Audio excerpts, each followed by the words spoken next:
The research is coming out now, and it's coming out boldly to show the correlation between dyes and the amount of dyes that kids eat and the level of issues that they're seeing, like ADHD.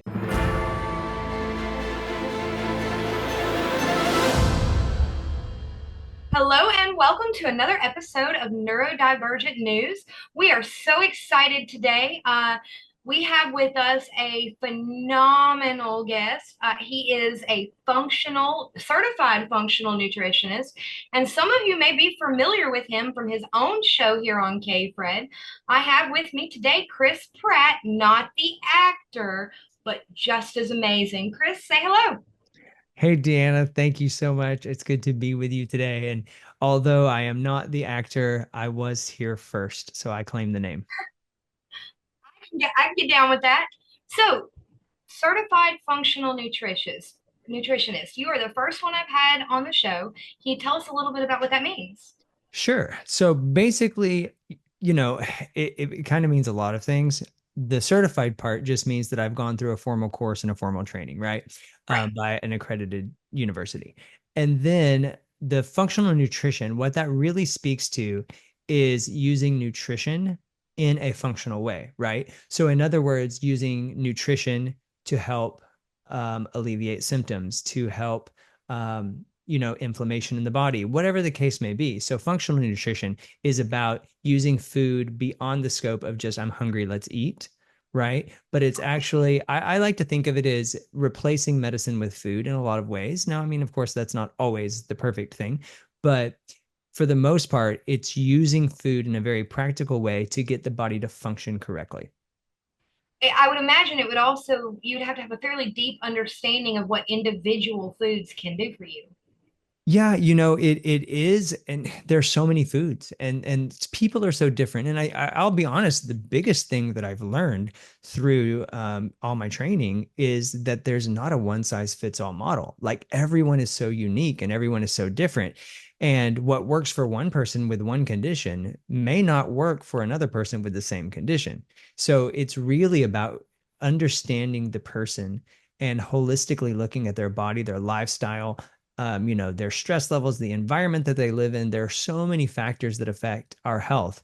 But at the end of the day, we can use food to create a good environment for our bodies so that we can do things like fight chronic illness or, prevent disease, that sort of thing.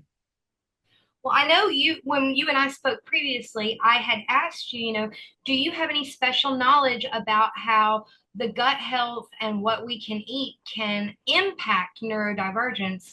I mean, there's lots of stereotypes out there. They talk about us with ADHD guzzling caffeine by the gallon, and it acts like a suppressant on us versus anybody else would be shaking and jittering and bouncing off the walls. Yeah. But it's not just that, is it?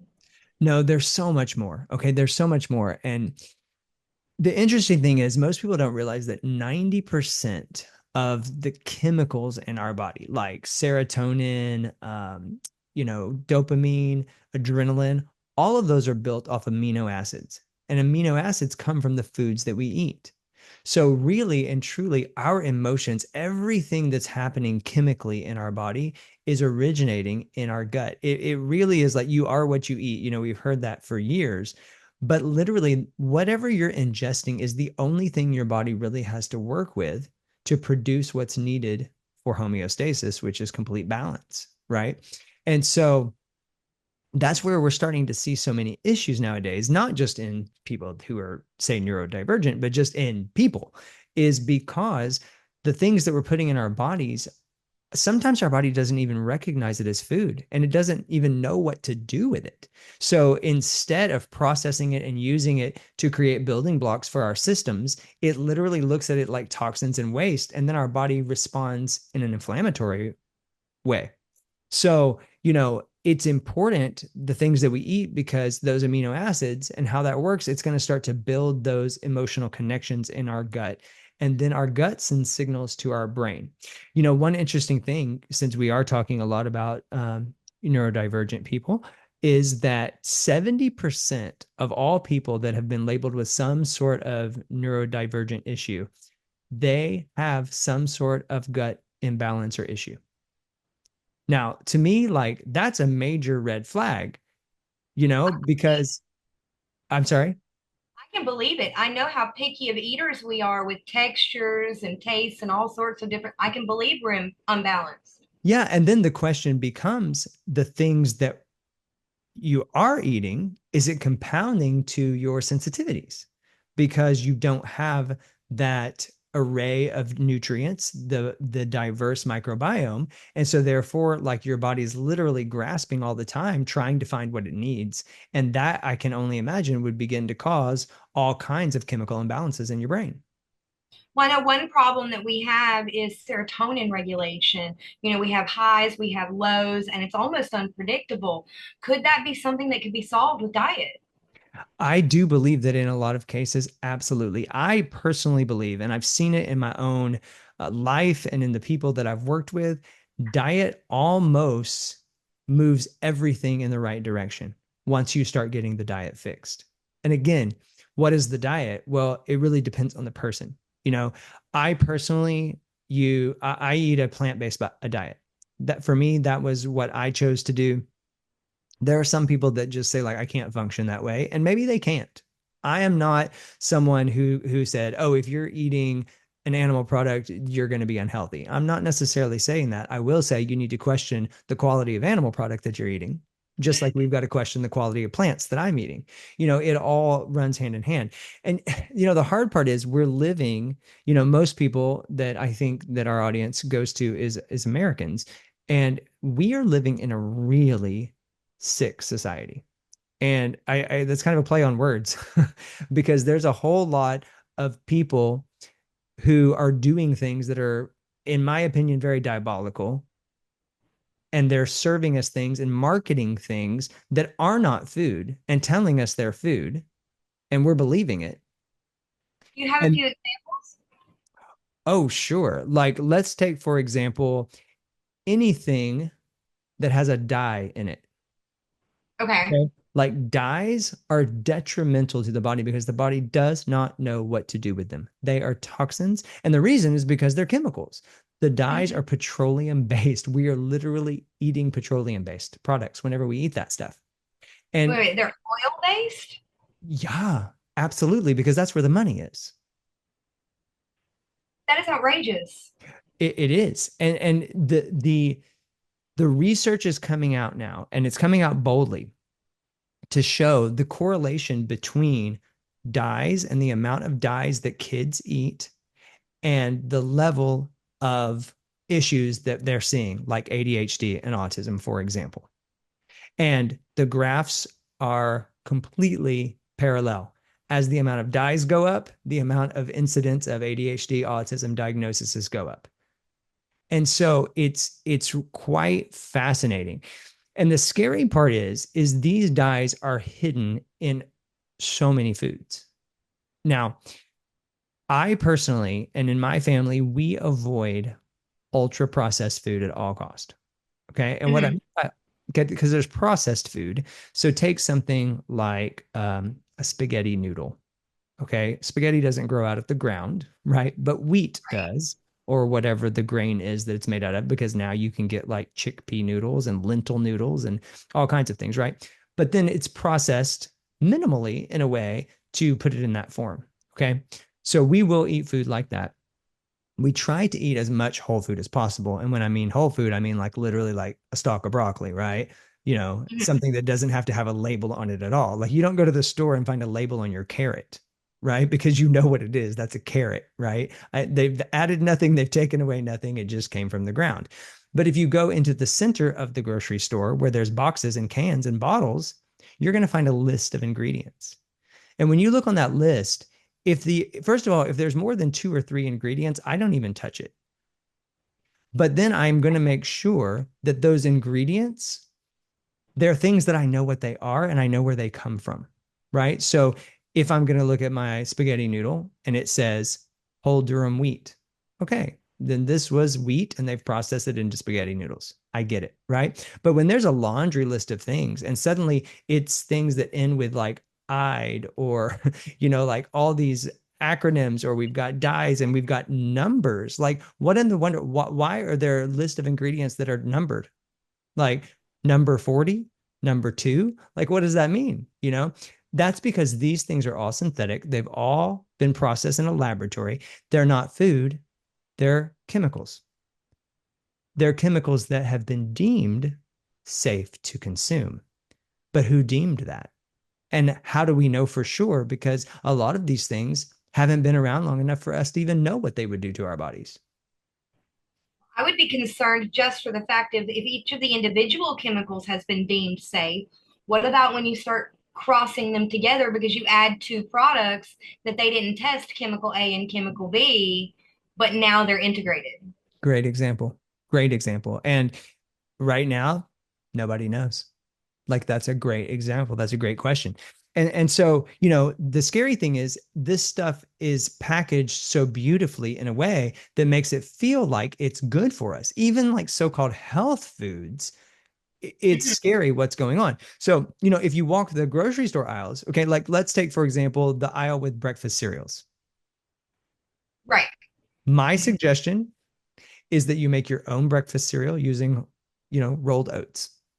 Because whenever you Okay. buy oats, it just says rolled oats, or steel cut oats. And I have one ingredient here. It's straight from the plant. Okay. But what's happening is whenever you go and you get, say a box of your favorite little cartoon character cereal, right? It's all different colors. It has these pretty candies in it and marshmallows and all these other things, right? And if you look, you're going to see minimum 20 ingredients in that box. And I guarantee you, 15 of them you will have never heard of before. And the number two is probably sugar. Yeah, almost every single one of them. Corn syrup of some sort is usually the second listed ingredient. Absolutely.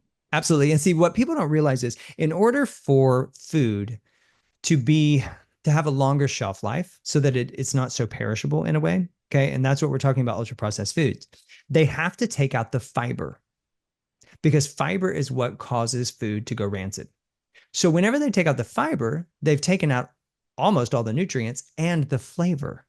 So then they have to re-inject flavor back in, which is now is where all of our wonderful smorgasbord of chemicals comes in, because then we flavor it chemically and texturize it chemically. I mean, think about it for a second. If you had, say flour and you took out all the fiber out of the flour, what are you left with? Not a lot, right? Yeah, So it doesn't have any structure. It doesn't have any taste. It doesn't have any texture. So then we have to create something in a laboratory to give it some sort of consistency that people will want to buy. This is the condition that we're currently seeing in the world of ultra processed food. And unfortunately, I would say that probably 80% of the food in a grocery store is ultra processed. I mean, that's just my number. I don't know a stat, but it's a lot. It's a lot. And again, like it's in the common things. Like, did you know that almost all pickles on the shelf have high fructose corn syrup in them? I did, but we Okay, make so pickles at our house, so right, and so here's the question: why do pickles need sugar? Right? I mean, like, farm pickles they don't. right? I mean, I don't ever sit down and eat a cucumber and pour sugar on it. That's awkward, and especially that it's been mixed with vinegar. Like, but people have grown accustomed to everything being saturated with sweet. And that was Yes. one of the things when I went plant-based and I also cut out all refined sugar and all added sugar. It was a wake-up call for me. I was the guy who used to make Italian food, right? I would make the spaghetti with the meat sauce and all this. And I was always told, oh, you've got to sprinkle some sugar in there to cut down the acid. I used to put sugar in my tomato sauce, and that is not uncommon at all. And it does make it taste nice. However, completely unnecessary. But whenever you go and you buy your favorite bottled or canned tomato sauce, I guarantee you they've added sugar to it. Yeah, I think most of them have an average of 10 plus grams of added sugars. Yeah, and then the astounding thing is, and this is very applicable to people that are neurodivergent because here's the thing, it's really applicable to all people because it doesn't matter if you're neurodivergent or not, you're a person and human bodies function the same way. We all have our idiosyncrasies and everybody's a little different, but the building blocks are all the same. And so the thing is, when it comes to added sugar, like a full grown adult male really should not be having more then maybe like 12 grams a day at the most, right? Children, even less. And, I was excited to speak with you because I spent most of my career as a teacher. And so, they have this really great program in the schools called, Breakfast in the Classroom. Okay. It's only great if you're not a teacher. It seems like a great idea until you're the teacher and you've got to clean up all the sticky hands and people spill milk all over the floor. And it's like, whose idea was this? Well, anyways, so in the morning, they bring you like an ice chest, one cold and one hot, and they'll have like breakfast food and then drinks and whatever. So you disperse it among the class. Any kid who wants to eat it can. I started keeping track on a daily basis of how much added sugar was in the food that they were eating because it's all packaged. So I just read it. The average day after the first meal of the day, if the kid ate what was provided, they would have already had over 20 grams of sugar in one meal. I have to presume a lot of that was carbohydrates or in the juice. No, no, no. This is all added sugar. Just added, oh my gosh, that's crazy. Yes, it is crazy. It is crazy. That's just setting children up for failure. And we wonder why they can't concentrate in school. And we wonder why they're wild and they don't behave. I have a pretty good idea, right? And that wasn't even counting if they brought their own breakfast and ate their own breakfast from home, too. I would have kids walk into my classroom in the first grade, sit down with a tub. I mean, like literally, like a to go, like takeout home container, like that you would put like chicken parmesan in, right? Full of donut holes. They would eat that plus the school food plus drink a Fanta. I Oh, mean, that first meal of the day, they've probably had 60 grams of sugar. And I'm yeah. seeing it's unbelievable what's happening. And that's kind of my wake up call to parents, right? Because not only are they not getting extremely quality food in the school, then I see parents sending kids to my classroom with stuff that's even worse. And I get it, it's convenient. You're on your way to work, you don't have time to make breakfast, so you go through the donut shop. But let me tell you something. In 20 years, when your kid has a chronic illness because you went to the donut shop once a week, it's not going to be worth it. It would have been better for them to not eat, honestly, just fasting. So I know that I've been talking to a few people out of the UK here in the last few weeks, and we've been talking about some similar stuff, how they serve breakfast in the classrooms in a lot of their schools, but their food composition is dramatically different. If you take a box of Fruit Loops from the US and a box of Fruit Loops from the UK and put them side by side, the UK version actually looks bland. Yes, you're exactly right. And that's because in the UK, most of the chemicals that we're using have been banned because they're so bad for human health. So, do you think that could be one explanation why neurodivergence is about half the occurrence rate over there as it is here? Look, if it looks like a duck and it quacks like a duck, it's a duck. I mean, just say what it is. Yeah, there is no question about it, right? Mm-hmm. If we are pumping children full of processed food and refined sugar and lacking them in the areas of fiber and micronutrients, they can't function properly. They They can't just grow can't. properly. You're exactly right. And then what's even worse is we're creating a culture who knows nothing about good nutrition, and they're going to repeat that with their children. And it's going to continue the cycle and it's going to get worse and worse. That's why I'm really on a mission to educate families to say, you have to understand what's going on.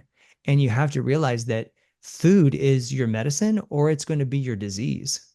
And so you have to choose the right thing. Do you think at this point, after 60, 70 years of integrating all of this into our food supply, it is possible to come back?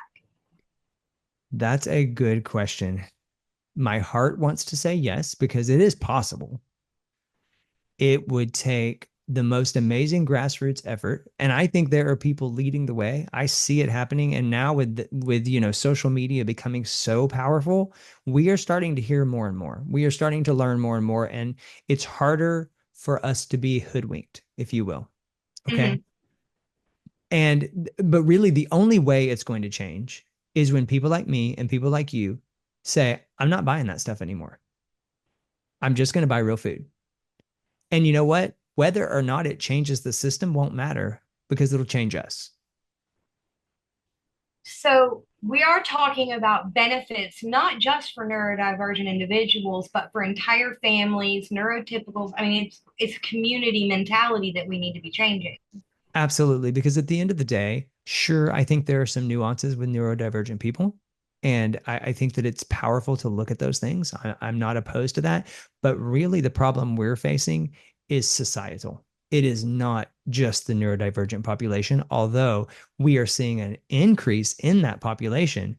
And I believe that it is due in part in a lot of ways to our food supply. Well, I mean, most of the research suggests that ND individuals are ND before birth. That usually by the time they're 3 to 6 months gestation, whatever imbalance has occurred in the brain has already occurred. We also know that most incorrect genetic sequences are from the mother's diet, which is Right. not to say it's mom's fault, but our food supply seems to be contributing to it at that very basic level. Absolutely. And so if we're going to make the statement that, oh, basically you're born that way, then we have to take a look then what's happening prenatally, like what's happening in the womb, because people are people and we've been going along for years. And it wasn't until the advent of the Industrial Revolution and then followed by where we are now that this stuff even existed. I mean, like I'm not extremely old, won't mention it, but I'm not extremely old. And when I was a kid, I didn't know anyone that had ADHD. It wasn't even talked about. And I get it. The only kid I knew. Yeah, things advance and we understand things better and so we make more awareness and I'm not opposed to any of that. But at the same time, it was just different 20 years ago. It was just different. And we've got to take a look and say, this is changing really fast. And for people with parents, I mean, for people with children or people with grandchildren, it should be alarming and it should be concerning because this is the society and this is the world that our kids are not only inheriting, but they're going to have to navigate it. And if this is where we are now, when they are adults, what will have been introduced by that point? That is a very powerful message. I would like to shift gears though a little bit. I know you are a dad yourself. What practical tips would you have for families that would like to begin looking at options to start moving towards a healthier diet? I love it. I love it. That's a fabulous question. So there are a lot of practical tips. I am the kind of person that's really all or nothing. So, like when we did it, we went cold turkey and everybody was kicking and screaming except for me. And a lot of them are still kicking and screaming, right? But I realize not everyone is probably going to jump in that way. So, the first step is this. If you could do anything, I would say let's start by saying we're not going to eat things with refined sugar. Okay, because by doing that, that's going to cut out a lot already. It just gets me focused on that one thing. Like I'm not going to eat corn, high fructose corn syrup. I'm not going to eat like whenever it says like white sugar or whatever. Like I'm going to sweeten things naturally with fruit, right? With there are all kinds of great options. Like for example, stevia leaves. Okay, I'm not talking about the white powdery stuff in the grocery store, I was right? about to say that sounds like the opposite of what we need to do. No, go to Amazon, type in raw stevia leaves. Okay. They look like tea leaves. You can order them. They're not very expensive and they will last you a really long time. And instead, whatever you would put sugar in, get a pinch of it, crumble it up in your fingers and sprinkle it in your recipe or on in your tea or whatever it is that you want that sweetness. It works wonders. There's also organic ground monk fruit. Again, not the stuff you buy in the store, because monk fruit in the store is a white powdery substance where they've taken extract and combine it with a whole bunch of fillers, and it's chemically based, right? That's not what I'm talking about. I'm talking about the actual monk fruit that's been pulverized into a powder. Whenever you buy it, again, you can find it on Amazon. I'm not an affiliate, but you can buy it on Amazon, and it looks almost like really fine grained sand It's like a really beige, like light brown powder. We use that all the time. And these kinds of sweeteners, a little bit goes a really long way. So, yeah, it doesn't have the same rush as table sugar, right? Mhm. It is going to take some acclimating yourself. But once you get far enough away from that processed sugar, and then you incorporate these things in, you stop craving the other and you're satisfied with this because it's natural. And the bad thing is this: we've convinced ourselves that so many things we eat are food, and they are not. And I think one of the ways to help shift your mindset is to start, and this sounds drastic, and some people may not want to do this, but this is what I did, and it really helped me and my family. I just started labeling things that were chemically based as rat poison. Oh my And so goodness. whenever my kids would say, "Oh, can we have that powdered donut?" And I'm like, "Okay, well, look, that donut has been sprinkled with rat poison. So how much of it do you want?" "Oh, I don't want any of it." Okay, because you know what? The sugar on that donut is going to have the same effect as rat poison. It's just going to take longer. Okay. So So, what mhm, about honey? That's the one most people are going to come to naturally, and you didn't sure. mention. Honey, yeah, I don't really eat honey. And it's not for any reason other than it's just not my favorite sweetener. So I didn't mention it, but I do think honey is great. I think it has tons of really great benefits and vitamins and minerals and things like that. So I'm all for honey. I'm also huge on date syrup, and I'm also huge on maple syrup. I think those are all natural sweeteners. Of course, everything in moderation. Okay. We're not going to do like Buddy the Elf and just pour maple syrup all over everything, right? But in place of, to help you get a little bit of that sweet into, I know we're coming up in the holiday seasons and people are going to want to, you know, bake and all that kind of stuff. And yes, it is going to take slightly different. It's going to taste slightly different, but that doesn't mean that that's a bad thing. It just means it's time for change. I like that. Yeah, but the bad thing is this: these are chemicals and you become addicted to them, just like you do drugs. And Right. so you've and it becomes this emotional attachment. It really is so much like drug addiction. Well, and they in fact say that sugar is more addictive than cocaine. And I always say, yeah, because I know way more people addicted to sugar than I do to cocaine. So that being said, though, it really, you have to give your body some time to detox those emotions. Remember, we talked about the gut brain balance. And if that's all you know is that white powdery stuff, your gut microbiome is craving that because it's all it knows. One thing that's really helped me is this: your body craves what it knows. And if you start to teach your body what broccoli is, at some point you're going to wake up one day and say like, "Hey, I think for dinner I wouldn't mind some broccoli." Because your body's going to go like, "I missed that. I liked that." It just takes some time. So start them young and start them early is the best practice. Absolutely. If it we weren't perfect with our kids, and we're reaping some of that, some of those consequences now. The child that is the easiest for me food wise is my youngest, because as we progressed in life, we got better at this. My oldest is the worst. She's really picky and she's had the most time eating junk in her life, so we have to kind of really work hard to detox her. Where my middle daughter and my youngest, it's a little bit easier because they didn't have as much time with all the junk. Um, but it really is about shifting that mindset and starting. If you can never introduce your kids to refined sugar, that is the smartest thing you can ever do. If I have a first time parent listening, like, don't ever give your kids any high fructose corn syrup ever. Make sure they never touch it. They will live a completely different life. It does go a step further than that, though, because if you're breastfeeding a newborn, you have to watch your own intake because you'll Absolutely. introduce the flavoring. Absolutely. And it's important that mothers eat the way you would want your children to eat. Hmm. Well, Chris, we are almost out of time. I would love if you would share with my audience a little bit of information about your own podcast. Yeah, absolutely. Thank you, Deanna. So I do have a podcast. It's called Healing Conspiracy. You probably are not surprised at this point, but we really like to talk about alternative health, alternative therapies, And I interview people with stories of hope that have overcome the odds, and it's really a powerful, powerful platform. And so it's called Healing Conspiracy. It can be heard on KFred Radio every Tuesday through Friday at 7:30 a.m. Pacific time. And then, of course, I run a podcast as well that can be found on Spotify, Apple Podcasts, wherever you get your podcast. And I also have a YouTube channel called Healing Conspiracy.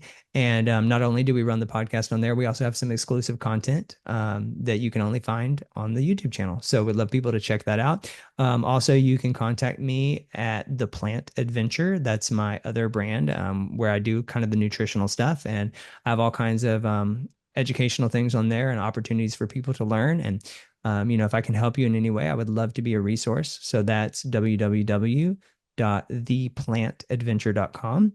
And then again, the podcast is called Healing Conspiracy. You can go to healingconspiracy.com as well. And you will be able to find all of Chris's links in the blog post associated to this episode. Chris, it has been a blast. I am definitely going to have you back on this show. I think you have found a second home with us. Awesome. Well, I'm glad I could help. And, hopefully we covered the things that you were hoping that were heavy on your heart. And, this is a very deep subject. It's something I'm really passionate about, but we just want to see families be healthy again. No matter what that family looks like, whether it's a family that's neurodivergent, whether it's a family who whatever. I mean, like my family, we live with my illness right now that I'm walking through. I'm in stage 4 cancer. But that's what our lives look like right now. It's not always going to look like that. We're gonna, see an end to that soon, and that's great. But everybody is walking out their own journey. But at the same time, I think we can support each other and encourage each other along the way. I think one of your popular phrases is it's not about the answers, it's about asking the questions. That's exactly right. And that's what I have discovered. It's really not about just getting answers, but we've got to know the right questions to ask.